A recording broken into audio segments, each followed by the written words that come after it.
Good evening. This side Rahul Magan here as a Group Chief Executive Officer, Treasury Consulting, and also a venture capitalist. As we speak, Treasury Consulting Group is extremely pleased to announce that we entered the world of Islamic financing. And now our YouTube channel, our social media desk, our social media platforms, and our fixed income platform, which is www.fixedincome.global, would have information about the Islamic banking and Islamic banking products.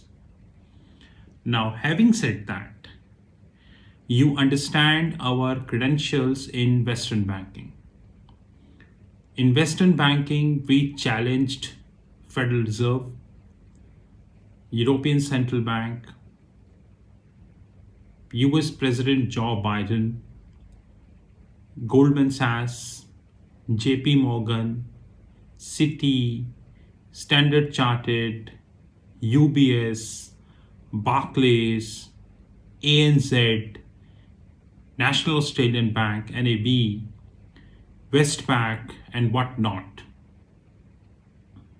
We challenged Big Fours, which includes EY, KPMG, Deloitte, and PwC, and many more. But hardly anyone accept our challenge. So you know our credentials in the Western banking. Probably soon you would be having our credentials in the Islamic financing also, because we would be linking the granularities.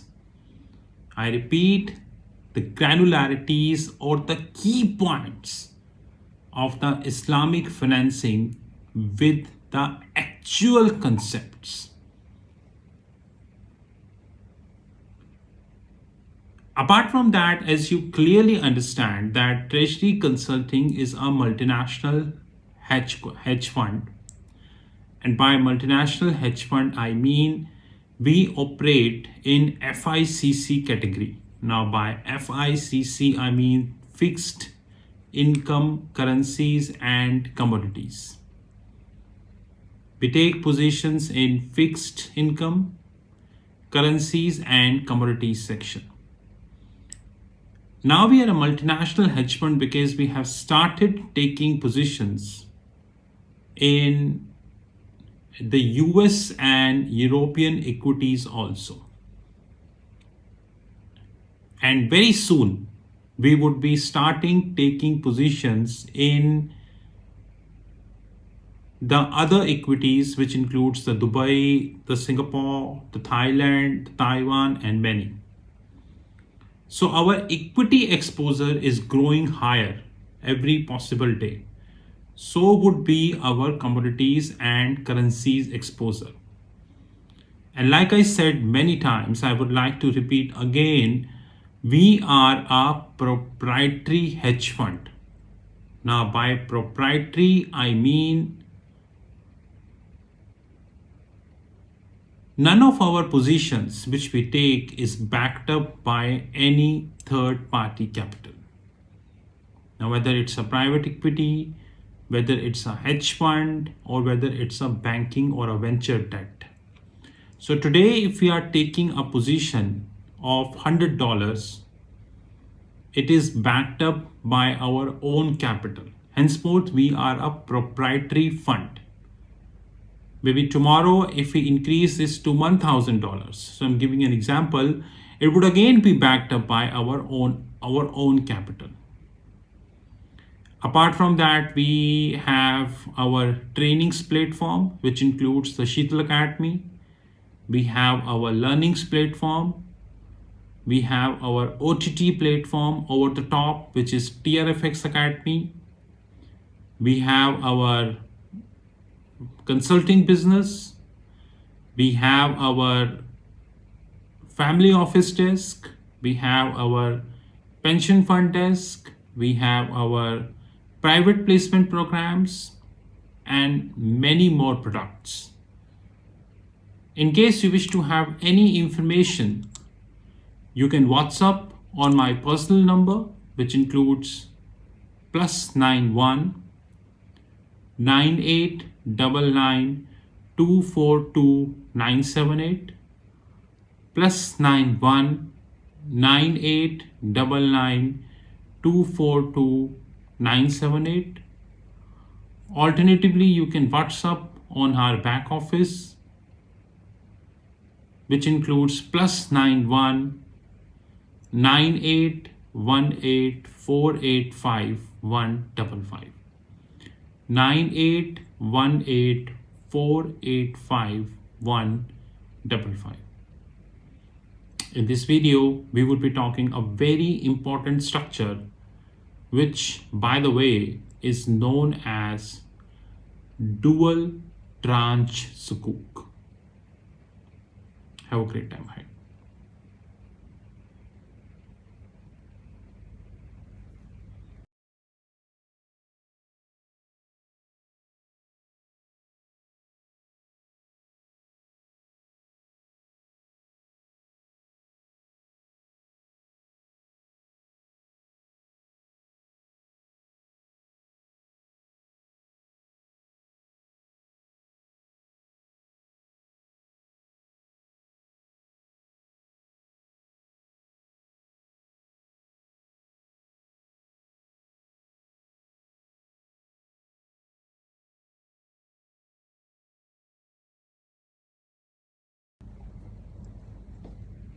Good evening.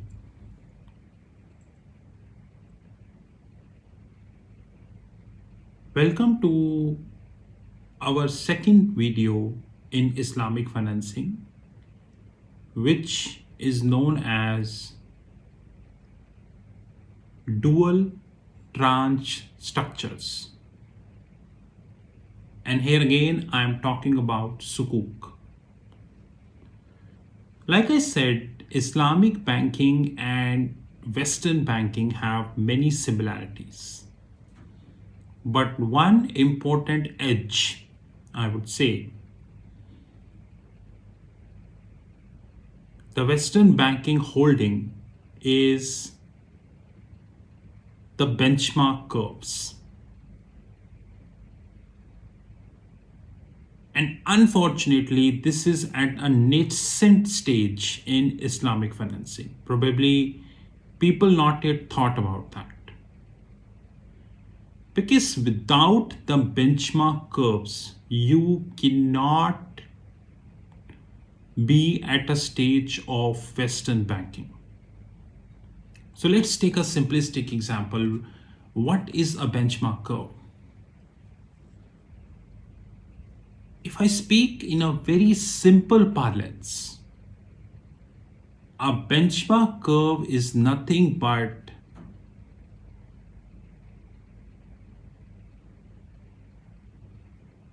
an index which helps me to do mark to market of my positions. Now, when I say about mark to market, I'm talking about all three. Now, which includes L1, which is mark to market, which means 100% observable variables, while 0% non-observable variables. It includes L2, which is also known as level 2, which means mark to matrix, which means 99% observable variables, while minimum, I would say, 1% is the non-observable variables. And number 3 is L3, which is mark to model, which means 99% non-observable variables, 1% observable variables. I don't know how many of you had a look at the 10K. 10K means the annual report of the big banks like Goldman Sachs, JP Morgan Chase, HSBC, and they're not proprietary. They are on their websites if you get a chance to do the research. But unfortunately, people never do research. You will see the banks are taking position in all three, which includes L1, mark to market, which includes L2, which means mark to matrix, which includes L3, which is mark to model. All three known as MTM.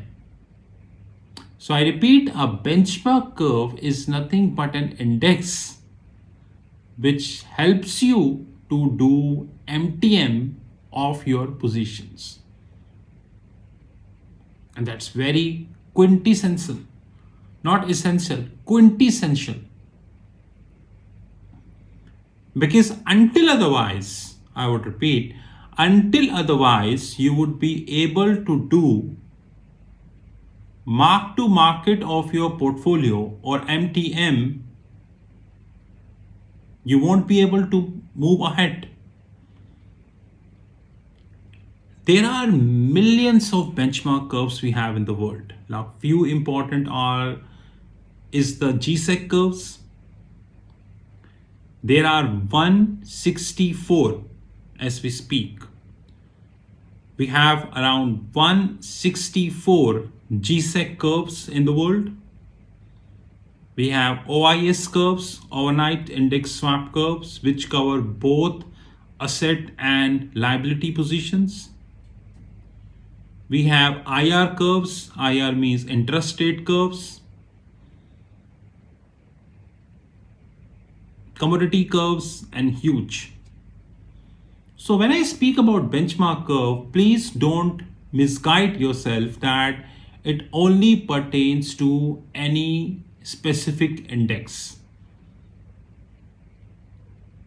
Western banking having lot of benchmark curves, and many more benchmark curves are coming because of the LIBOR transition. We all understand that LIBOR is more or less phased out. Since it is more or less phased out, a new breed is coming, which is SOFR, SORA, ESTR, Saron, ONIA, and many, and their own benchmark curves. Now, when we speak about Sukuk, which is nothing but a certificate, which is nothing but a bond, it has to be linked with a benchmark curve. Has to be linked with the benchmark curve. But there is a very important concept which is coming nowadays, and unfortunately, while doing the research on the Google, I not found this, which is known as the structuring or known as the multi-tranche structure.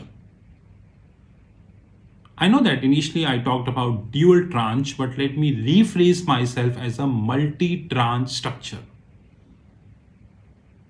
Now, what is that? Well, let's take an example of a company, say any Dubai-based company who operates the mall. Any company, I'm not specifically naming that, but any company who operates the mall.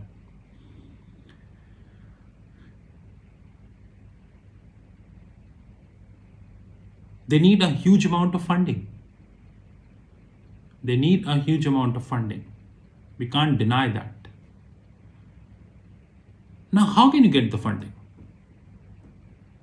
You can have a single tranche structure, which means that mall company would be raising for 5 years. Of course, the Sharia compliant, or probably 3 years. What would if I say they would be raising for two different periods, which is 5 year and 10 year together? But is this dual tranche? Sorry, is this multi tranche? Theoretically speaking, yes, but practically speaking, no. It is not multi tranche. Now, before I continue, let me have a definition of a multi tranche structure which I feel that Islamic banking can adopt. Very easy, as per the compliance. The only thing is the acceptance. Now, what is that? The same Dubai Mall company would be issuing 3 different periods. What is that? 5 year, 10 year, 30 year. You would be thinking that why I said 5, 10 and 30. Is there is any specific reason behind that? It could be 5, 12, 15, it could be 5, 15, 25, or probably it could be anything. That why specifically I talked about 5, 10 and 30. A very relevant question. Guys, when we speak about a benchmark curve, as we speak in March 2022, fortunately or unfortunately, the world is dominant by few currencies, which includes US dollar, Great Britain pound, euro, and Chinese yuan. And I doubt whether US dollar would sustain after 2025. But we'll not talk about this here. These 4 currencies I talked, which is US dollar, GBP, euro, and Chinese yuan, the 4 leading currencies as we speak, they have their benchmark curves. And when we say they have their benchmark curves, I mean their benchmark curves are predominantly, I would repeat, evaluated on these 3 periods, which is 5, 10, and 30. And the difference between 5 and 10, which in our parlance is known as 10s to 5s, spread of 10 and 5, simplistically, or the difference between 30 and 10, which in our parlance is known as 30s and 10s,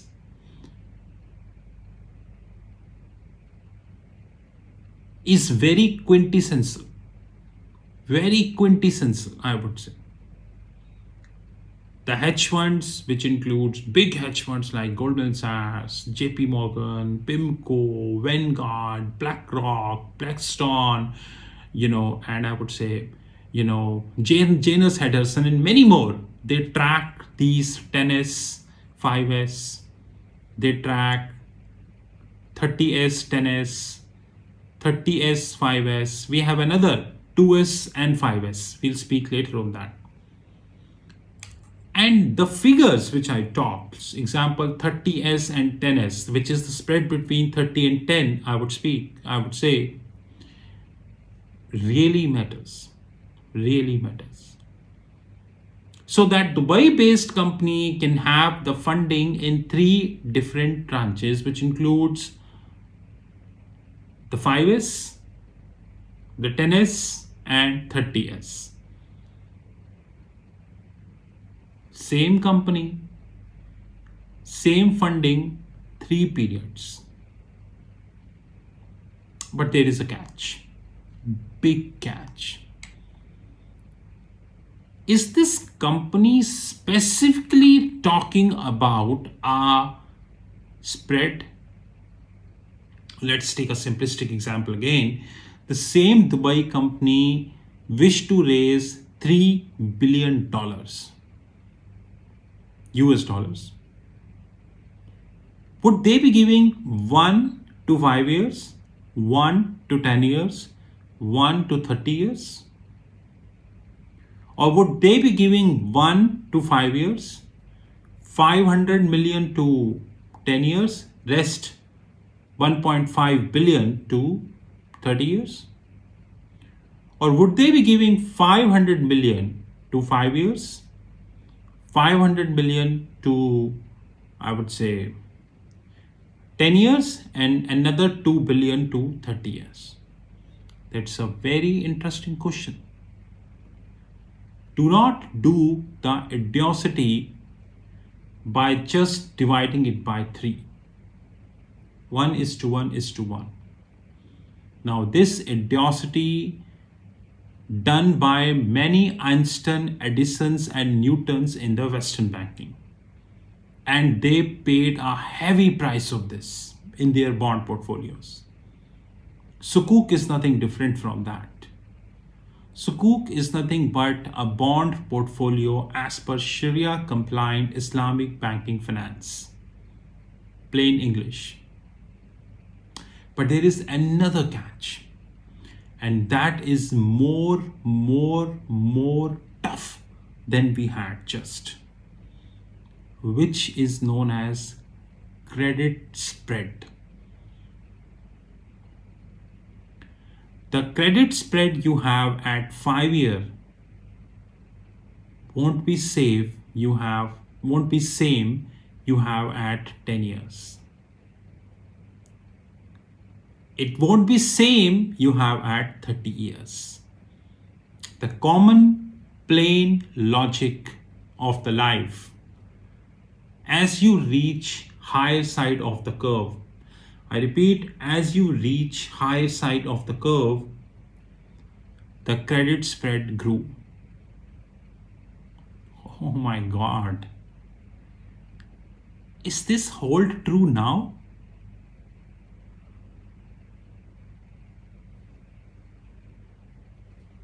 This is known as credit indexes. I did a lot of research on Google. You know that every day I spare a lot of time on the Google, on the social media, which includes Twitter, Facebook, LinkedIn, WhatsApp, Telegram, and I would say YouTube, almost everywhere. I hardly found any Sukuk, which is a multi-tranche, multi-year structure, linked with a credit index. Guys, if you're thinking that the credit indexes are very tough to handle, then I'm sorry. I'm very sorry, because they are like easily available products. Yeah, of course, I duly agree that as we speak, the credit indexes are many. Almost all leading indexes of the world have their credit indexes. And here comes the knowledge piece, which means that you need to understand that. That's very important. And this is a bit tough, I would say. Bit tough. So next time you would do a Sukuk structuring, precisely, please think about the multi-year, multi-tranche structure. And if you get some time, please think of linking with a benchmark curve.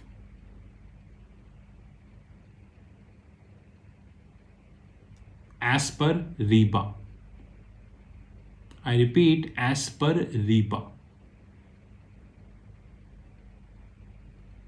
The only thing we need to do is the structuring, which would end up saving a huge money for the issuer or the originator. And of course, this would have huge impacts on the SPV, which includes the special purpose vehicle. In the earlier video, I talked about the multiple types of SPV. You can refer that. This is Rahul Magan from Treasury Consulting Group. You know my personal number, which is +91 9899 242 978. I repeat, +91 9899 242 978. Alternatively, you can WhatsApp on our back office, which is +91 9818 485 155. Have a great time ahead.